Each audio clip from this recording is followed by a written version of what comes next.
दोस्तों नमस्कार, मैं अजय पत्रकार। मकर संक्रांति के बाद उत्तरायण और दक्षिणायन का दिशा बदलती है और भारत के भाग्य की भी दिशा बदल गई है। अब भारत वो नहीं रह गया जो पहले था। भारत इस समय तीसरी इकोनॉमी की ओर जा रहा है। आध्यात्मिक रूप से, आर्थिक रूप से, स्वरोजगार की ओर, सब ओर भारत बढ़ता हुआ नजर आ रहा है। 500 साल से जिसके लिए भारत में कई युद्ध, कई लड़ाइयां, रोजाना लोगों ने तैयारियां की, ईंटें तराशी गई, पत्थर तराशे गए, हर पत्थर में भगवान का नाम हुआ, राम का नाम हुआ, लोगों की भावनाएं लगी रही, लोगों ने पदयात्राएं की, जाते रहे, आते रहे, बड़े कष्ट सहे, उनका मंदिर गिराया गया, तमाम उनके ऊपर अत्याचार हुए। उसके बाद उसमें फिर एक विवादास्पद हुआ, मुकदमे चले, राम टाट पे आ गए और आज राम ठाट पे है, भारत भी ठाट पे है, भारत की इकोनॉमी भी ठाट पे, टाट से हम ठाट पे आ गए, फर्श से अर्श में आ गए। आज भारत हर चीज पे डिपेंड है। हम सोने के स्टॉक में, तेल पेट्रोलियम के स्टॉक में, आध्यात्मिक रूप से, सामाजिक रूप से, आर्थिक रूप से, राजनीतिक रूप में पूरे दुनिया में मुकाम रखते हैं, खनिज संपदा में भी। अब आपको बतलाना है क्या हो रहा है कि राम मंदिर के प्रति इतनी वो है कि पूरे दुनिया में लोग राम मंदिर के प्रति जबरदस्त उनके अंदर भावना। आप यहां से अंदाज लगा लीजिए कि राम मंदिर के लिए विदेशों से कई मंत्री, कई नेता सब लालायित हैं उस दिन का देखने के लिए। पूरे दुनिया की निगाहें लगी हैं कार्यक्रम देखने के लिए कि उस कार्यक्रम को देखा जाए, राम मंदिर कैसा बन रहा है, कैसा निर्माण होगा। पूरे दुनिया की आप समझ लीजिए कि इस समय पूरा दुनिया इस समय इस बात में तल्लीन है। मैं आपको बता रहा हूं कि न्यूजीलैंड की मिनिस्टर मोलिसा ली ने क्या कहा है कि 500 सालों के बाद जिस राम के लिए हिंदुस्तान के लोग, दुनिया के लोग संघर्ष कर रहे थे और नहीं कामयाब हो रहे थे, मोदी के नेतृत्व में काम हुआ। मोदी इसीलिए बार बार जीत रहे हैं और बार बार जीतेंगे। ये बात न्यूजीलैंड के मिनिस्टर मोलिसा ली ने कही। अब आप आइए, राम को मानते कौन कौन थे? राम के हनुमान, अमेरिका का जो राष्ट्रपति ओबामा था वो हनुमान जी की मूर्ति लिए रहता था, इस बल पर जीत करके आया था। राम के लिए जो नहीं अरंगे डाल रहे हैं उनकी पोजीशन बड़ी बुरी हो रही। राम के लिए अरंगे डाले थे, किसने डाले थे? लालू ने। लालू जेल रहे, सजा याफ्ता हो गए, आज घर पे पड़े हुए हैं। उनकी पार्टी के नेता कई वो कर दिए गए, उनके समर्थक हटा दिए गए। 5 सांसद जो जदयू में थे उनके मंत्रियों को हो गया, आज लालू किनारे पड़े हुए हैं। तमाम ऐसे नेता थे, कटघरे के लड़का, तमाम लोग ऐसे थे। आज ये पोजीशन है राम मंदिर की वजह से। जो अरंगे डाल रहे थे इंडी गठबंधन के, उसमें विद्रोह की स्थिति, लोग खुल करके आ रहे हैं। सुक्खू ने 1 दिन की छुट्टी कर दी, हिमाचल में 1 दिन की छुट्टी कर दी। हजारों की तादाद में विभिन्न राज्यों में कांग्रेस के नेता भाजपा में जा रहे हैं। कांग्रेस के नेता राम मंदिर के लिए समर्थन के लिए वो साफ कह रहे हैं जो 2022 में नहीं जाएगा वो 2024 में नहीं आ पाएगा। राष्ट्रवादी कवि मुंशी ने भी यही कहा है कि जो 2022 में नहीं जाएगी 2024 में नहीं जाएगी। यही चीज अप्रोच रूप से कांग्रेस के वरिष्ठ लीडरों ने कह दी है, दबे जुबान कह दी। इवन आचार्य प्रमोद ने तो इनडायरेक्ट वे पे बहुत साफ कह दिया है कि राम से या सनातन से विरोध नहीं होना चाहिए, किसी पार्टी पॉलिटिक्स से हो तो बात अलग।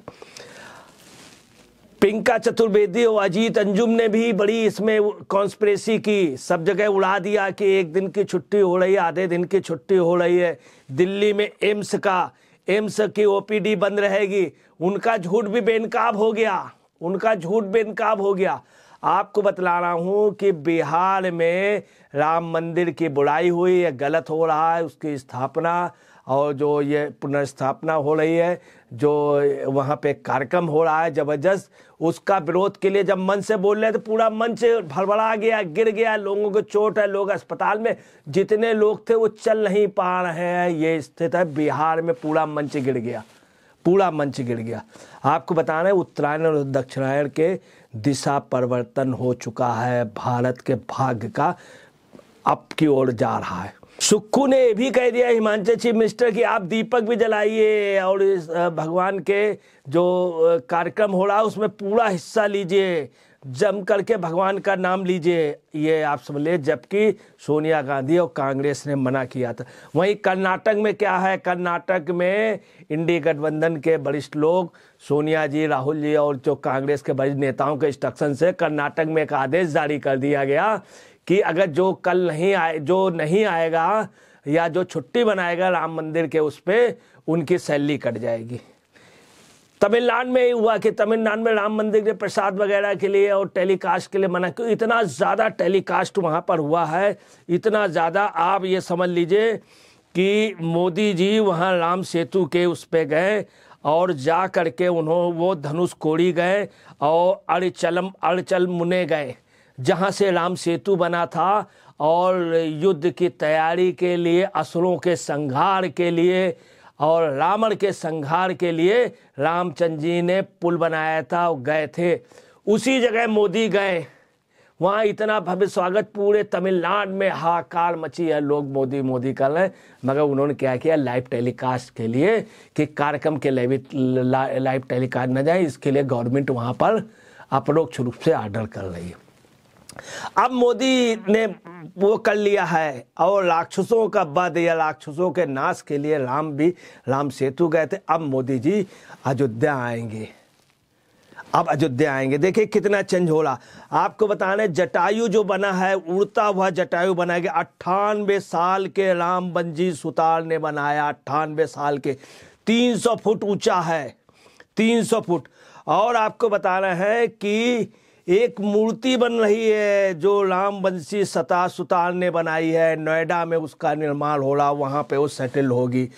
251 मीटर जो दुनिया की सबसे ऊंची मूर्ति होगी, दुनिया की इस समय जो सबसे ऊंची मूर्ति है वो 182 मीटर की है गुजरात में 182 मीटर की। ये 251 मीटर की ऊंची मूर्ति सरजू में लगेगी, पूरी दुनिया देखेगी। आपको बताना जानवे कितने गिनीज के रिकॉर्ड टूटने जा रहे हैं। अगर आपने कोरोना का काल वो दुखदाई देखा था, मगर लोगों को भोजन मिला, कोई भूखा नहीं रहा। पूरे दुनिया को हम लोगों ने भोजन दिया, दवाई दी, और हिंदुस्तान में बहुत से लोगों ने खाना नहीं बनाया मगर उनको बना बनाया खाना मिला। ऐसे टफ वक्त में अब एक अच्छा वक्त आ रहा है। वो वक्त ये आ रहा है कि आप समझ ले राम मंदिर वाला जो देखेंगे, कई रिकॉर्ड आप समझ लीजिए टूटेंगे गिनीज बुक में, बुक ऑफ लिम्का में। भारत के कई रिकॉर्ड गिनीज बुक में आ जाएंगे। अभी तक हम लोगों को एक रिकॉर्ड पे 5-5, 10-10 साल ले जाते थे। एक दिन में, 2 दिन में इतने रिकॉर्ड होंगे कि ये भारत का सुनहरा अवसर होगा। सोने की होगी अयोध्या, ये नोट कर लीजिए। एक जमाना था सोने की लंका थी, अब सोने की अयोध्या होगी। राम राज की वो कल्पना जो सभी बिरादरी, सभी समाज को एक साथ का अधिकार मिले, एक साथ की सुरक्षा, वो चीज़ कायम होने जा रही है। आप एक चीज़ और याद रखिए कि तमाम तरह के लोग कोशिश कर रहे हैं कि किसी तरह से मामले को रुकाइए और इसमें अड़ंगा डालिए। कर्ण सिंह जो कांग्रेस के संस्थापक, बहुत बड़े नेता और सेंट्रल में मिनिस्टर है और कश्मीर के सबसे बड़े नेता, कश्मीर के राजा कर्ण सिंह, उन्होंने कहा मैं रघुवंशी हूँ, राम मंदिर के प्रति मेरी श्रद्धा है। साफ उन्होंने कहा। और मेरी पूरी आस्था, मैं उनके साथ हूँ, मैं दीपक जलाऊंगा। मैंने 11 लाख रुपए दान दिए थे, मैं रघुवंशी हूँ। और करण सिंह ने भी कहा है कि जम्मू कश्मीर के रघुनाथ मंदिर में बड़ा आयोजन होगा, 2 जगह बड़े आयोजन किए जाएंगे, वो भी राम मंदिर के आयोजन में। देखिए, एक पार्टी विरोध कर रही, उसके नेता खुल करके समर्थन कर रहे हैं। गुजरात के कांग्रेस के सबसे बड़े नेता ने इस्तीफा दे दिया इसी वजह से। मध्य प्रदेश में तमाम वहीं आपको बता रहे हैं लोग अरंगे डाले। इंडी गठबंधन के लोगों ने मध्य प्रदेश में टीचर अब्दुल वाहिद ने एक लड़के को सिर्फ इस बात पे मारा कि उसने राम जी का नाम ले लिया, उसको मारा, उसको बेइज्जत किया, उसको भी गिरफ्तार कर लिया गया है, उसको भी गिरफ्तार कर लिया गया है।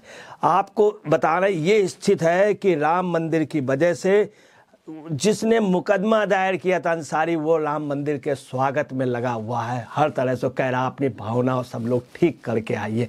वो भी राम भक्त हो गए, बोले राम राज जाना चाहिए, राम के आदर्शों पे चलना चाहिए।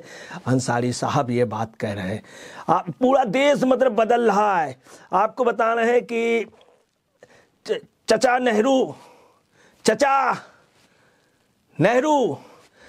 नेहरू मदरसा जो था उसमें डॉक्टर मोहम्मद इलियास ने रामलीला का पूरा आयोजन कराया है और उसके लोग रामलीला का आयोजन, राम के पात्र का अभिनय करेंगे। ये देश में कौमी एकता का ये असली स्वरूप हो रहा है और देश बदल रहा है। आप ये समझ लीजिए, देश बदल रहा है और देश एक अलग। कंगना रनौत, सैफ अली शाह, पवन कल्याण, रणदीप हुड्डा, साथ में लैस राम, उनके साथ लैस राम, वो सब आ चुके हैं। और भारतीय सिनेमा की तमाम हस्तियां, शंकर महादेवन, रजनीकांत पहुंचने वाले हैं। तमाम बड़ी बड़ी शख्सियतें, आप समझ लीजिए पूरा बम्बई में सजा हुआ है, पूरे देश में सजा हुआ है, जगह जगह मिठाइयाँ बट रही हैं, पूरे हर जगह झंडे लगे हुए हैं। तमाम मुस्लिम समाज के लोगों ने झंडा लेके अपने घरों पे लगाया है। सिखों ने झंडे की इतनी जगह, सिखों ने आज से ही भंडारे शुरू कर दिए हैं। पूरे देश में ये एकता, ये वो हम आपको बतला रहे हैं कि कलयुग में राम आ गए हैं, ये पोजीशन हुई। और सौहार्द के साथ आए हैं, सौहार्द के साथ आए, जो अपने आप की एक बहुत बड़ी बात है। अंबानी का घर बहुत अच्छी ढंग से सजा हुआ, तमाम वो आपको बता रहे हैं। सज रही है अयोध्या, नहीं सज रहा है पूरा देश और पूरा दुनिया देखेगा। अब अंतरिक्ष से भी अगर देखेंगे लोग तो यही कहेंगे भारत सबसे चमकदार है। ये भारत की चमक राम की वजह से कायम थी, कायम है, रहेगी, कायम रहेगी। हम संयुक्त राष्ट्र संघ में स्थायी सदस्य जल्द होंगे, हमारी सीमाएं बढ़ेगी, ये नोट कर लीजिए। नमस्कार, मैं अजय पत्रकार।